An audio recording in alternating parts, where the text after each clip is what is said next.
The AdWords reports are some of the most powerful in all of Google Analytics because they have the ability to present data that can't be found elsewhere, and they're extremely actionable in that they directly relate to the amount of cash that goes out the door. Every improvement we can make here directly affects our bottom line. We navigate here by the Traffic Sources tab, and you'll see that the AdWords reports have their own heading. The overview here shows us the top-line metrics associated with AdWords. How many impressions, visits, how much revenue, ROI, etc., as well as provides direct links into some of the useful reports. Although we don't do a ton of analysis here in the overview itself, it can be very illuminating to use the Compare to Past feature. Here we can quickly see that our visits are up, so far so good, but our overall revenue is down. We certainly want to investigate that in a hurry, especially since you're paying for every one of those clicks that apparently hurting, not helping. You'll navigate to your campaigns reports just like you would AdWords, starting at campaigns, and then if you drill down, you'll see the ad groups associated with that campaign. Notice that we're over here on the Clicks tab, which shows us all the same information we'd see in the AdWords report. Impressions, clicks, cost, click-through rate, etc. All this info is directly imported from the AdWords database. In fact, Google Analytics has no concept of impressions. This is just imported and associated with the visits generated by those ads. All of this is done via auto-tagging. So if we go ahead and click into the college campaign, we'll see the associated ad groups beneath that as the default segment.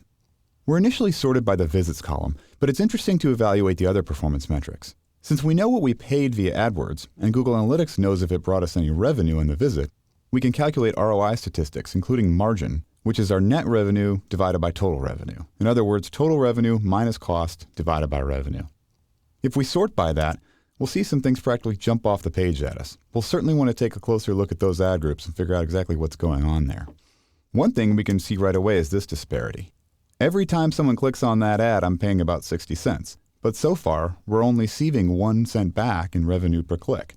Do I want to keep doing that? Not likely. This is highly, highly actionable analytics. These new AdWords reports bring us tons of segmentation options. Some get their own dedicated report, as we see over here on the left side nav. We'll look at those in depth, but for now let's look at some of the lesser used ones that still provide a lot of value. 3 of those important ones are ad content, ad distribution network, and match type. Ad content shows us how each version of an ad is performing, and it's useful for split testing, which by the way you should all be doing. In this case, we see we were putting the insertion operator to use. If you're unfamiliar, the insertion operator allows the ad to reflect the exact text of the search query, which can make your ad appear to be highly specific to their search phrase. Now, some people speculate that this is good for getting clicks, but not necessarily so great once they get to your site and realize it's not as perfect a match as they thought. How can we evaluate that? Let's take a look at the metrics we've got here. Assuming the ad is displayed an equal number of times, we'd compare visits and bounce rate. Here we see the ad was good at generating clicks, but as suspected, it has a high bounce rate. Sometimes the insertion operator works great, but you need to use your analytics to evaluate it carefully for your site. There's also a great deal of discussion about which of Google's ad networks works the best. Well, best is a vague word, and there's a lot of ways we can analyze this in Google Analytics using the ad distribution network segment. In this case, we can see that in terms of e-commerce conversion rate and per visit value, the search partners are actually outperforming Google.com, but the content network isn't doing quite as well. Match type is another hotly debated item, and you'll need data to back up your own decisions and strategy. Using the match type segment shows us the performance of each type, and broad match is often bemoaned, but in this case, it's actually outperforming phrase match by a decent margin. Next, we'll look at the matched search query, which is one of the most requested and most actionable pieces of data in all of our AdWords reports. On the left, we see the search term we bid on, and on the right, as a secondary dimension, we see the word that people actually typed into the search box, and they're not always the same by any means. In this case, Google Store and Google Shopping both triggered the ad associated with Google Store as a bid term, and they have a similar number of visits, around 2,000. But what a massive difference this is in revenue. Now, why would that be? Well, let's think about this. People who are searching on the word Google Store are likely actually looking for the Google Store, which sells Google merchandise, t-shirts and whatnot. But if someone types in Google Shopping, it's very possible what they're actually looking for is the Google Shopping comparison engine, what used to be known as Frugal, so that they can buy other things from other stores. So maybe they're looking to buy a new flat screen TV, not actually a t-shirt with the word Google written across the front of it. These completely different motivations and intentions can lead to completely different amounts of revenue, and we need to understand the subtle differences between those exact queries typed in so that we can understand how to bid for those, and in some cases use those as negative keywords so that our ad won't be triggered. The next one is placement domain.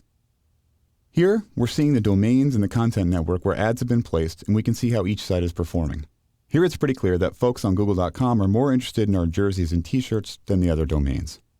If we're interested in the actual URL, not just the overall domains, perhaps because we're running ads on different parts of the site, we can see that with this segmentation option and evaluate the results in order to adjust our advertising strategy accordingly. Ad format can tell us about how each type of ad is performing. In this case, we have text and image ads running, and so far our old-fashioned text ads are still doing well, outperforming image by 2 to 1. Next, we'll look at targeting type, which will indicate whether we're targeting keyword searches or specific ad placements on content network sites. You don't know the performance until you have the data. In this case, placement targeting is killing it. Finally, we'll segment by display URL. It's well known amongst AdWords veterans that the URL you choose to display can have a significant effect on your ad performance, even seemingly trivial things like capitalizations as well as the more major things like whether to include a subdirectory or subdomain, etc. In our case, the googlestore.com/kids subdirectory is doing very well compared to the others. Good to know. As you can see, these AdWords reports can help you consolidate, isolate, and segment your AdWords data so you can make the decisions you need. Between these reports and the rest of the videos in this chapter, we'll show you how to harness the power of integrating Google AdWords with Google Analytics.